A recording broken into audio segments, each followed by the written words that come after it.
clasificación fue de Dublín, de 2013, donde justo sacan la última forma que comentaron sus compañeros, la forma progresiva recurrente.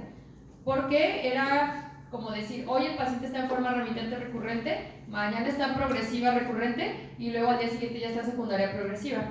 Y se dieron cuenta que esto no funciona así, que la esclerosis múltiple es como un continuum, ¿no? O sea, el paciente va avanzando y de forma gradual va pasando de una forma remitente recurrente a una progresiva. Entonces, para lo que sirve esta clasificación es para que todos hablemos el mismo idioma. Llega un paciente a la consulta que tiene esclerosis múltiple y que tiene su tratamiento y que tuvo un brote hace un mes. Entonces nosotros hablaríamos que se trata de una enfermedad esclerosis múltiple remitente recurrente activa. Activa, ¿por qué? Porque tuvo un brote o porque tuvo nuevas lesiones en la resonancia magnética. O podría ser que no tuvo ninguna de estas dos, pero empeoró su discapacidad y entonces hablaríamos de una esclerosis múltiple remitente recurrente con progresión. Entonces esto es muy importante porque si todos hablamos el mismo idioma sin tener que explicar que tuvo una recaída, que progresó, todos entendemos lo que significa y entonces habla de que hay que hacer cambios al tratamiento, no está funcionando del todo. Había visto que no necesariamente la ubicación de las lesiones te indica clínicamente lo que está pasando. ¿Por qué sucede eso? Recuerden que las lesiones nosotros las vemos por resonancia magnética. Entonces puede haber lesiones que son muy pequeñas y que el resonador no detecta.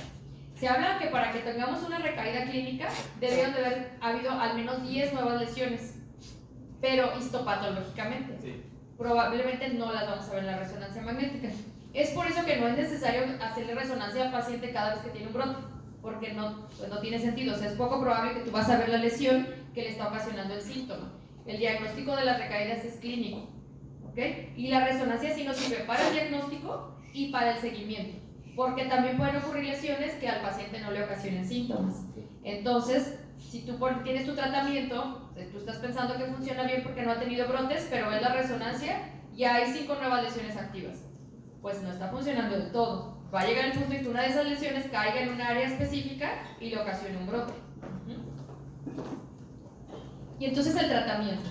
El tratamiento se divide en diferentes cosas. El tratamiento del brote y el tratamiento para prevenir las recaídas, o el tratamiento que significa tratamiento modificador de la enfermedad, ¿no?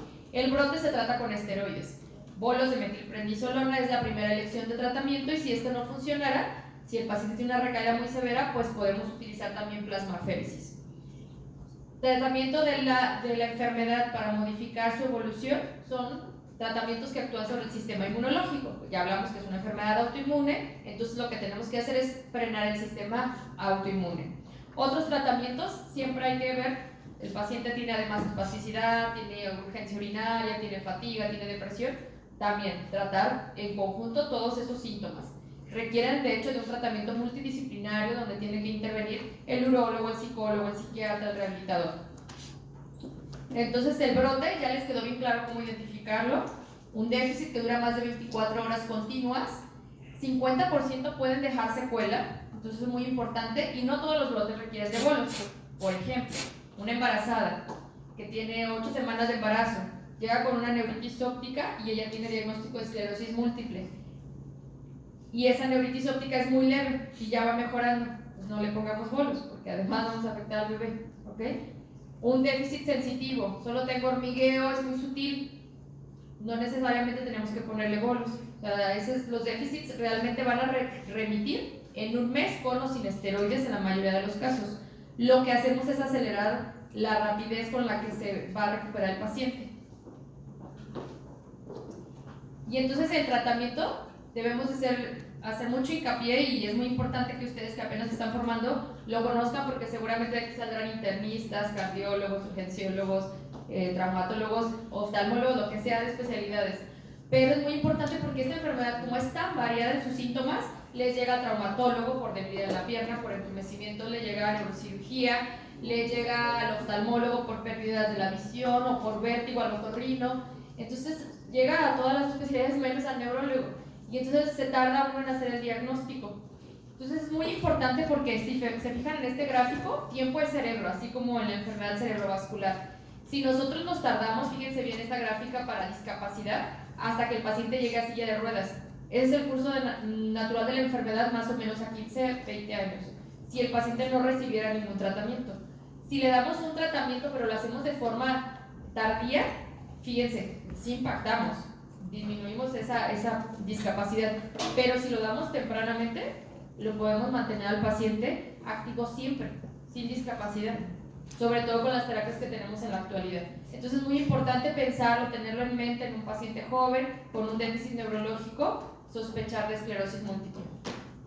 Y aquí están los tratamientos disponibles. De hecho, aquí me faltan ya 5 años que han surgido nuevas moléculas, pero todas van enfocadas a modificar el sistema inmunológico. ¿Doctora? Doctora, me quedé con la duda de si tienes un diagnóstico oportuno, estaba diciendo que podías como impactar de forma grande, ¿no?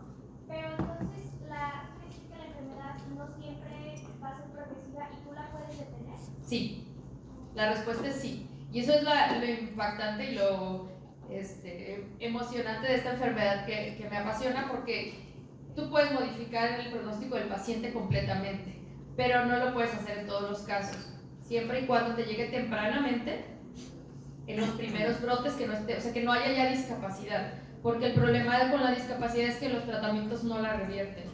Entonces puedes frenarla y que ya no avance tal vez, pero no vas a mejorar al paciente. Entonces sí es muy importante el diagnóstico temprano, el que no pierdan tiempo en tantas especialidades que a lo mejor, pues, como se le quitó el síntoma, pues ya pasó otro año hasta que hizo otro brote, pero se van acumulando ahí lesiones, va habiendo discapacidad intelectual, por ejemplo, alteraciones de la memoria, de la cognición, y entonces todo eso ya no lo puedes revertir. ¿Okay? Una vez que el paciente ya no tiene brotes, hasta, o sea, por un lapso de tiempo, ¿puedes considerar que ya no tiene la enfermedad o simplemente que está en revisión local o algo así? ¿Con tratamiento? Con tratamiento. Con tratamiento está controlado. Ok. Sí. La enfermedad no se cura. Hay muchos tratamientos muy novedosos, con mecanismos de acción súper interesantes, con formas de toma súper buenas, pero no te curan, ninguno te cura la enfermedad. Lo que sí puede pasar es que te la controlen muy bien, que ese es nuestro objetivo, que no haya evidencia de actividad de la enfermedad y que el paciente pueda hacer su vida normal, viajar, tener hijos, trabajar, estudiar, lo que quiera hacer, ¿de acuerdo? Pero cuando ya entra una fase progresiva, el problema es que los tratamientos ya no impactan tanto, porque si recuerdan, actúan sobre el sistema inflamatorio, y cuando ya pasó el fenómeno inflamatorio, pues esos medicamentos ya no nos van a ayudar tanto. Gracias. Sí. Entonces el tratamiento va a ser algo personalizado, no es receta de cocina. O sea, si les pregunta cuál tratamiento para esclerosis múltiple, pues es una mala pregunta, porque hay muchos y depende del paciente, tú tienes que elegir cuál es su mejor opción de tratamiento.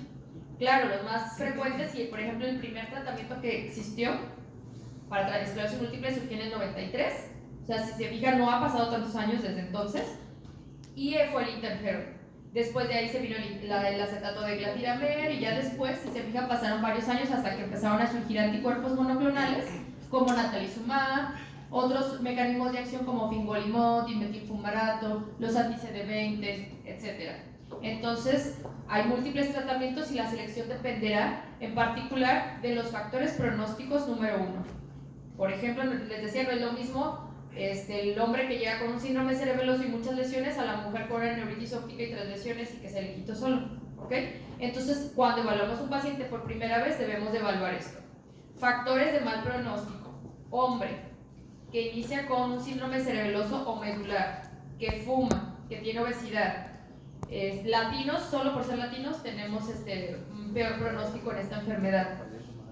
Por clínica, que haya tenido la recaída cerebelosa o medular, que haya más de 2 recaídas en un año, que no se recuperó por completo de esos brotes, que requirió de esteroides u hospitalización para el tratamiento de esa recaída porque fue muy severa, que en la resonancia haya más de 9 lesiones en total, o más de 2 captantes de gadolinio, o que haya más de 2 lesiones en médula.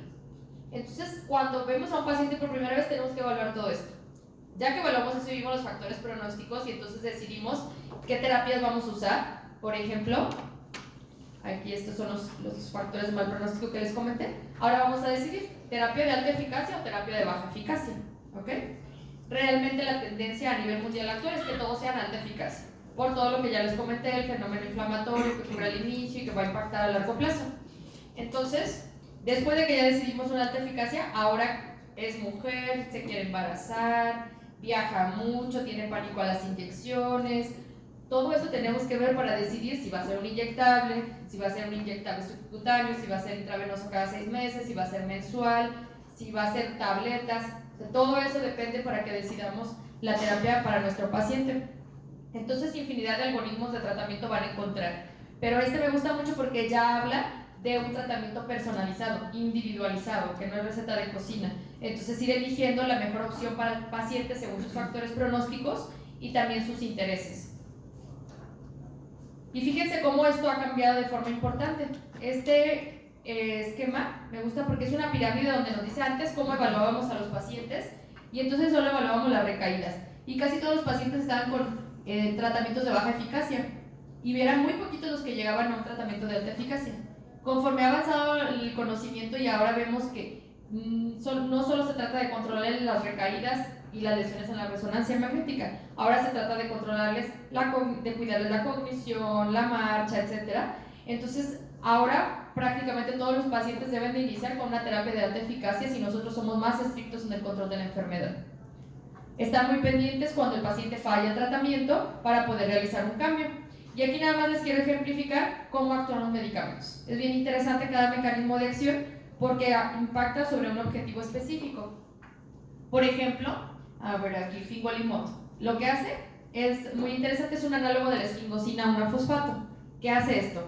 La esfingosina 1-fosfato es una molécula que se encuentra en el torrente sanguíneo y ayuda a los linfocitos a salir de los ganglios linfáticos. Llega el linfocito al ganglio linfático, espera que le presenten un antígeno, nadie le presenta nada, expresa el receptor de esfingosina, como la esfingosina está en el torrente, por gradiente se sale y se vuelve a ir al torrente sanguíneo. Entonces, cuando hay un análogo de esfingosina 1-fosfato, el linfocito entra, el fingolimod se une a su receptor de esfingosina 1-fosfato y entonces ya no puede salir porque su receptor está ocupado y se destruye y se quedan secuestrados. Tal cual lo que hace es un secuestro de los linfocitos en los ganglios linfáticos. Entonces los efectos adversos son linfopenia, que eso va a evitar que los linfocitos vayan y entren al cerebro. O sea, parece un mecanismo de acción muy burdo, pero funciona. Natalizumab, por acá lo vemos, sí, es este de aquí arriba. Natalizumab lo que hace es un anticuerpo monoclonal que se dirige contra la alfa-4 integrina. La alfa-4 integrina es un receptor de los linfocitos que hace que se pegue al endotelio. Recuerden que cuando hay un fenómeno inflamatorio, el endotelio va a expresar moléculas para que los leucocitos y los linfocitos empiecen a rodar y se peguen y puedan pasar. Entonces lo que hace el natalizumab es se une a ese receptor de la integrina y ya no hace que se pegue al BICAM, que es la molécula de adhesión vascular, y entonces no migra al cerebro, así de fácil. Los linfocitos pueden estar por todo el cuerpo, el sistema inmune funciona normal, pero no entran hacia el cerebro. Entonces son mecanismos de acción muy interesantes, muy innovadores. Las eficacias, como les digo, ninguno te ofrece una cura. Fíjense, máximo 68% de eficacia, pero hay unos que hasta el 20% te ofrecen de eficacia, o sea, una eficacia muy baja. Tratamiento sintomático y cómo controlamos la enfermedad, ¿no? Hablamos de controlar las recaídas, mínimo las recaídas. La evaluación clínica, cada vez que va al consulta el paciente hacemos una escala que se llama EDSS, que es la escala de discapacidad, que está aprobada para esclerosis múltiple y evalúa muchos rubros, es todo un tema aparte, pero la evaluamos en cada consulta, y las lesiones en resonancia magnética. Si el paciente no está teniendo nuevas lesiones en resonancia magnética, si su escala de discapacidad está igual y si no hay recaídas, podemos hablar que el paciente está controlado al menos con un EDA3, lo que podemos evaluar en la práctica clínica cotidiana. Y bueno, esto es todo para hablar de esclerosis múltiple. No sé si tengan alguna duda. Adelante. Doctora, ¿y los anticuerpos monoclonales como el natalizumab y el Ajá. se pueden dar por el resto de la enfermedad o si se tiene que cambiar en algún punto? No, que viene ligada a la pregunta que hizo su compañera hace ratito, si en algún punto podríamos hablar de cura. Es muy complicado y hay controversia todavía sobre el punto en qué momento hay que retirar el tratamiento. Porque no vas a tener un paciente de 80 años con una ocrelizumab, por ejemplo. Entonces, hay controversia, pero ya empieza a haber algunos criterios que nos dicen que a partir de los 60 años así como nosotros envejecemos, el sistema inmune también lo hace. Un término que se llama inmunosenescencia. Y entonces empieza a bajar el fenómeno inflamatorio. Si el paciente tiene más de 5 años sin actividad de la enfermedad y tiene esta edad, podrías valorar la posibilidad de suspenderlo. Pero si no, si el paciente ahorita yo le inicio ocrelizumab y continúa bien, se lo puedo dejar hasta ese momento. ¿Qué tan común es que a un paciente le dé una leucoencefalopatía focal debido al natalizumab o al Por ocrelizumab no se han reportado casos. Por natalizumab es el principal riesgo. Y es un medicamento excelente, una eficacia muy buena, de hecho es el tratamiento más eficaz que existe, el problema es este riesgo. Si tú llevas un buen control del paciente, no le va a pasar. Existen 3 factores que tú tienes que estar midiendo en cada paciente para que ese riesgo, si se incrementa, tú lo cambies a otro tratamiento. Entonces el riesgo en general es de 1 en 10,000 al inicio del tratamiento. Este riesgo se va incrementando con las infusiones. A partir de los 2 años, o sea 24 infusiones, porque se pone mensual, el riesgo se incrementa. Le tienes que estar checando el nivel del virus en la sangre. Casi todos estamos positivos. Entonces, si ese nivel se incrementa o está muy alto, ya hay 2 factores. A las 24 semanas, si ya tu riesgo aumenta, lo cambias a otro tratamiento. Porque hay otras opciones de tratamiento, pues como para qué arriesgarlo, ¿no? ¿Había otra duda? Alguna vez leí que si se bañaban con agua caliente incrementaban los síntomas. Entonces mi pregunta va si, bueno, está chistosa, pero si se siguen bañando con agua caliente, ¿podría tener alguna modificación en la enfermedad o es independiente? No, es independiente, pero ¿me puedes explicar por qué pasa eso? Creo que en lo que entendí es que si las neuronas se llegaban a calentar hasta cierto punto, que se desmielinizaban un poquito, o no, mucho, no sé. Y como ya es una enfermedad desmielinizante, y agregarle que se desmieliniza la neurona cuando se calentaban, las 2 juntas empeoraban la enfermedad, y que cuando se dejaban de bañar, pues se les bajaba poco. A ver, ya, ¿tiene otra explicación? Uno vaya a desmilionizar. ¿Degeneración del sistema nervioso autonómico? No, sí tiene que ver con lo que dice la doctora. ¿Ya tenían otra posibilidad? ¿O era otra pregunta? No, es otra pregunta. Va. Ahora voy, esto se llama fenómeno de Uthoff. Y entonces está bien establecido que les pasa a los pacientes con esclerosis múltiple. De hecho, antes de resonador, cuando no existían los resonadores, la forma en la que nos cuentan nuestros maestros que hacían el diagnóstico era meter al paciente a una tina caliente. Si el paciente salía débil, era una esclerosis múltiple. Y eso es muy interesante porque pasa. Todas las personas, cuando nos exponemos al calor, la transmisión nerviosa se enlentece para todos, sanos y enfermos. Pero en los pacientes con esclerosis múltiple, que ya existe una desmielinización de las vainas de mielina, ¿se acuerdan que les dije que esta transmisión saltatoria pues se hace más lenta? Y todavía más lento por el calor, les empeora los síntomas. Si el paciente va a tener una neuritis óptica, se expone al calor, por ejemplo, que se fue a la playa, se tiró a solearse, empieza a ver borroso otra vez. Se quita del calor, la transmisión vuelve a la normalidad y se quita el síntoma. No le va a ocasionar una recaída, pero sí les empeora no solo con baños calientes. Si te metes al auto cuando está bajo el sol y que está muy caliente, si en la playa te tiras bajo el sol, si hace muchísimo calor, a ellos les empeora la fatiga, empeora que la debilidad, etc. Pero no va a impactar en el pronóstico de la enfermedad a largo plazo. Adelante. Doctora, en su experiencia, suplementar con vitamina D ayuda al paciente o... Sí, es una controversia aún. Hablábamos de la fisiopatología sobre las enfermedades autoinmunes con la vitamina D, que finalmente sí modula el sistema inmunológico, y entonces actualmente está en estudio para muchas cosas, para Alzheimer, para migrañas, etcétera, para todas las enfermedades autoinmunes. Sí, la recomendación es sí suplementar, pero aún no dicen cuál es la dosis estándar. Entonces, te dicen en qué niveles mantener al paciente de vitamina D sérica, pero tienes tú que ir midiendo y viendo la dosis. Más o menos para alcanzar un nivel sérico de vitamina D de 50, que es como lo recomendado, necesita el paciente tomar entre 4.000 y 5.000 unidades al día de vitamina D. Para allá, un momento. ¿Doctora? Y de la vitamina D sería como en general o nada más las personas que tienen como esa deficiencia que viven en esas zonas que no hay tanta exposición al sol? No, a todos los pacientes con esclerosis múltiple. De hecho, hay estudios en México que dicen que los mexicanos tenemos deficiencia de vitamina D, aunque sean campesinos y estén viviendo trabajando en el campo y todo el tiempo expuestos al sol. es una variante genética, entonces tenemos bajos niveles de vitamina D en general.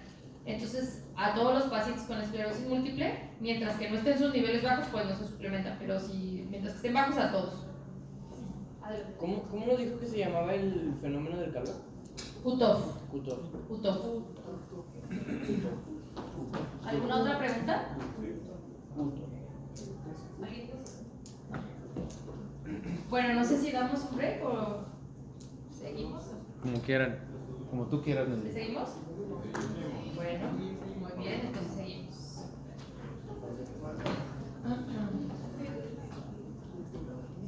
Entonces, ahora les voy a hablar de mi otra enfermedad apasionante.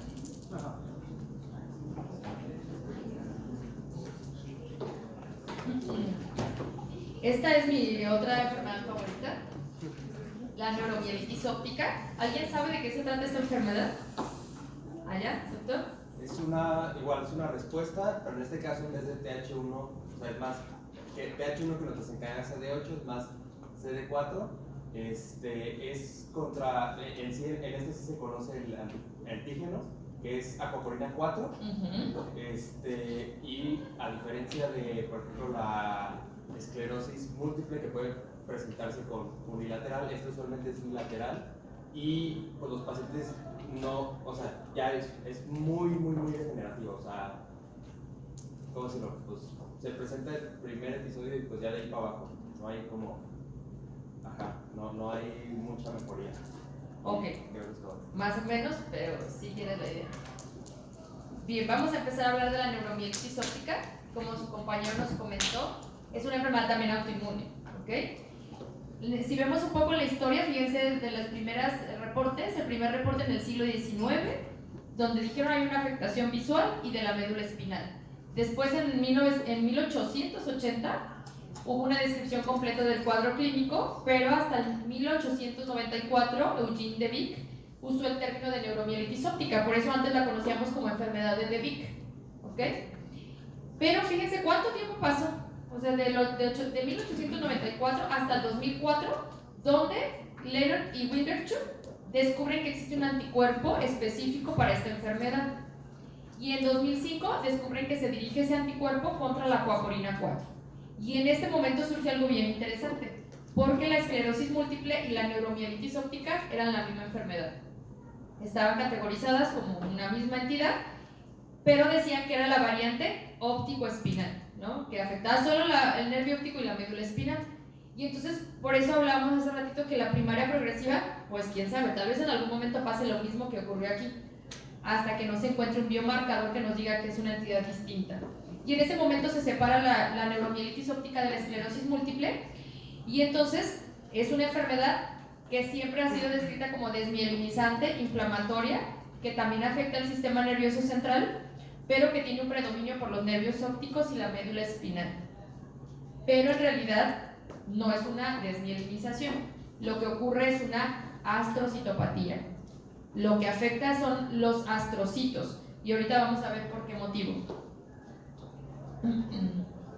En cuanto a la fisiopatología, la epidemiología cambia con respecto a la esclerosis múltiple. Fíjense, es mucho más frecuente aquí en mujeres, hasta 10 con respecto a un hombre. Suele presentarse en mujeres, pero todavía más grandes que en el periodo de la esclerosis múltiple. El promedio es 39 años. La prevalencia es una enfermedad todavía menos común que la esclerosis múltiple, de 1 a 3 por 100,000. Pero, ¿qué creen? Esta sí es más común en latinos. Entonces, los que hicieron los criterios de diagnóstico en Europa dicen, aguas con los latinos, los criterios de diagnóstico siempre tienen que pensar también en descartar una neuromielitis óptica si hay banderas rojas. En Latinoamérica nuestra prevalencia varía de 0.37 a 4.2 por 100,000 habitantes. Y veamos la fisiopatología. Creo que me gusta más esta imagencita. ¿Qué es lo que ocurre? Hay una producción de anticuerpos séricos, o sea, sistémica, ¿no? Es en la circulación periférica ocurre la producción de anticuerpos, y estos anticuerpos van a buscar pues su antígeno, que es la aquaporina 4, y entonces entran al sistema nervioso central, y la aquaporina 4 son canales de agua. Entonces su principal lugar donde están es en los podocitos de los astrocitos, formando la barrera hematoencefálica. Entonces llegan, se pegan ahí y empiezan a desencadenar un fenómeno inflamatorio que es mucho más severo que el que se ocurre en la esclerosis múltiple. Entonces hablamos que esta enfermedad está mediada por anticuerpos, tiene un impacto entonces con los linfocitos B y las células plasmáticas, pero además echan a andar toda la cascada del complemento y terminan ocasionando lisis o necrosis asociada al complemento, ocurriendo un fenómeno inflamatorio que además hace que entren más células, principalmente eosinófilos, neutrófilos, y finalmente haya astrocitos reactivos y gliosis.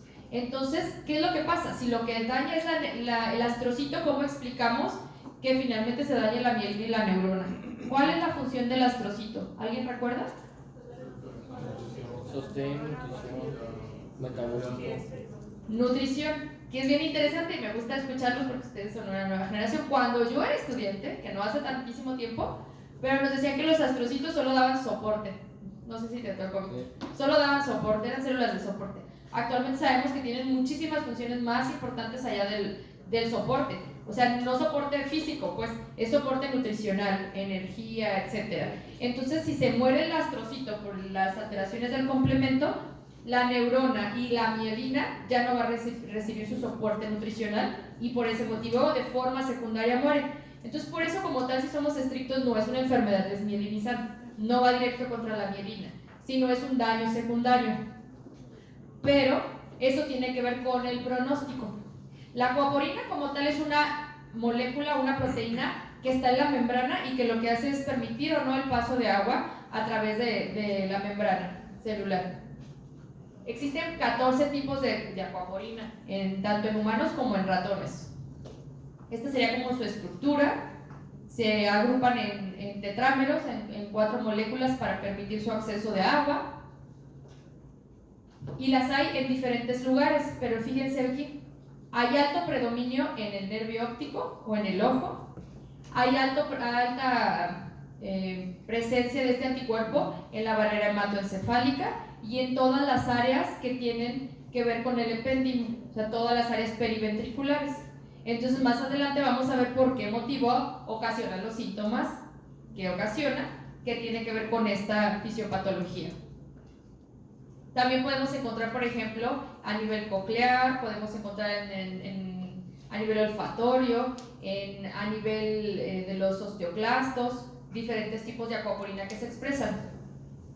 Entonces, como les decía, lo que permiten es el flujo de agua. La aquaporina 1 principalmente se centra en la secreción de líquido, en la producción de líquido, mientras que la aquaporina 4 lo que hace es absorberlo y sacarlo del sistema nervioso central.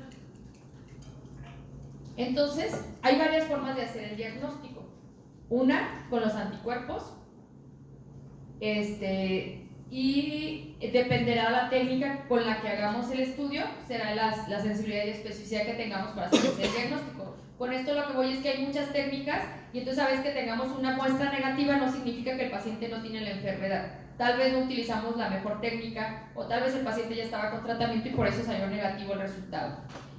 Hay 2 tipos, la monofásica, que es la menos común, solo del 10 al 20%, significa que solo va a tener un evento, una neuritis óptica por ejemplo, y no le volvió a pasar nunca más nada.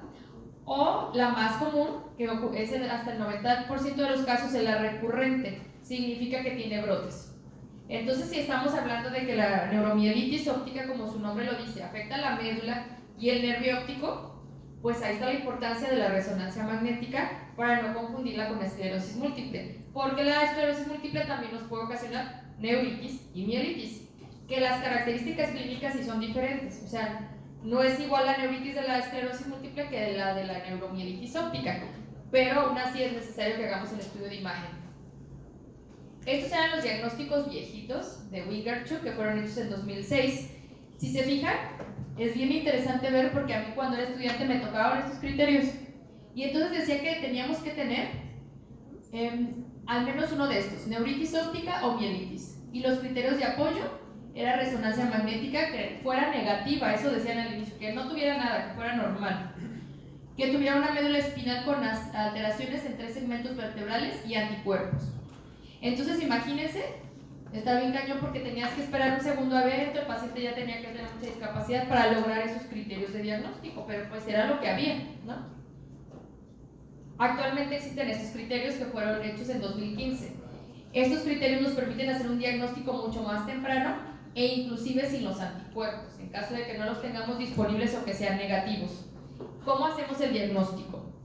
¿Alguien me puede decir las manifestaciones típicas que, aparte de las que ya les dije, de neuromielitis óptica, que es neuritis y mielitis?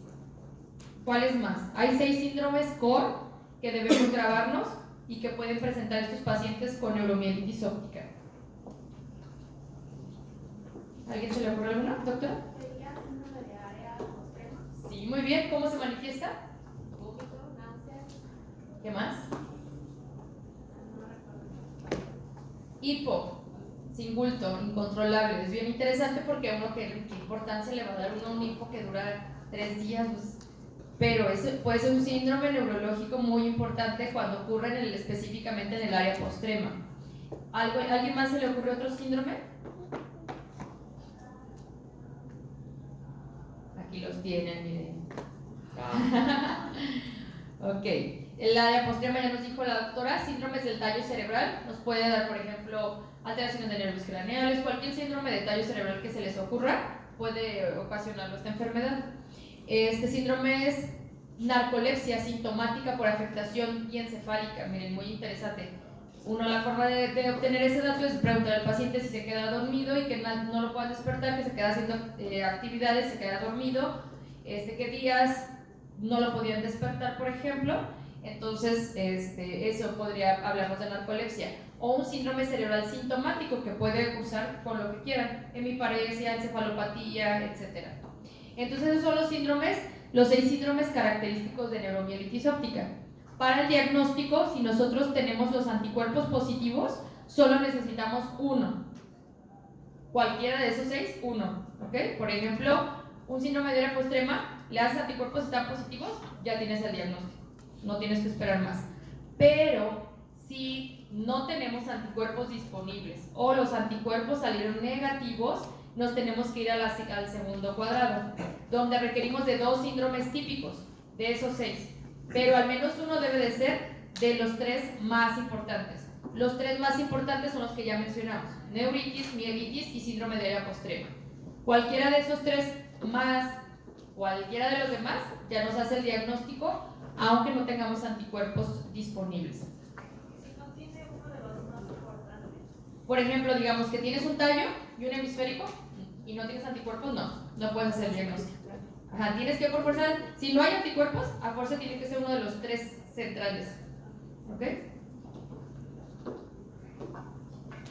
Ahora vamos a hablar de las características de estas manifestaciones. La neuritis óptica ya les conté cómo era la de la esclerosis múltiple. En este caso es mucho más severa. Con respecto a lo que nos comentaba su compañero de la recuperación, tiene razón. Es poco probable que los pacientes se recuperen. Sin embargo, es una enfermedad que no progresa. ¿Okay? O sea, sí es catastrófica porque ocurre un evento y el paciente suele no recuperarse, pero no va a ir empeorando gradualmente, a menos que haga otro brote, ¿sí? Entonces, suelen ser bilaterales, aquí lo vemos en la imagen, vemos como este nervio óptico está muy edematoso y este no tanto, o sea, este sí es unilateral, pero lo más común es que sean bilaterales o unilaterales pero que sean muy severas. Por ejemplo, en una esclerosis múltiple, mientras que el paciente no te va a llegar a una agudeza visual peor que 20/200, en esta los pacientes llegan a maurosis, o sea, se quedan ciegos por completo, ya sea de un ojo o de ambos ojos. Dígame, doctora. Doctora, entonces si la enfermedad no progresa, ¿no la podemos clasificar como neurodegenerativa? Pues no, o sea, en teoría no, porque no progresa, es una característica. O sea, si tu paciente progresa, no es una neuromielitis óptica, hay que buscar otra cosa. Pero hay que pensar muy bien entre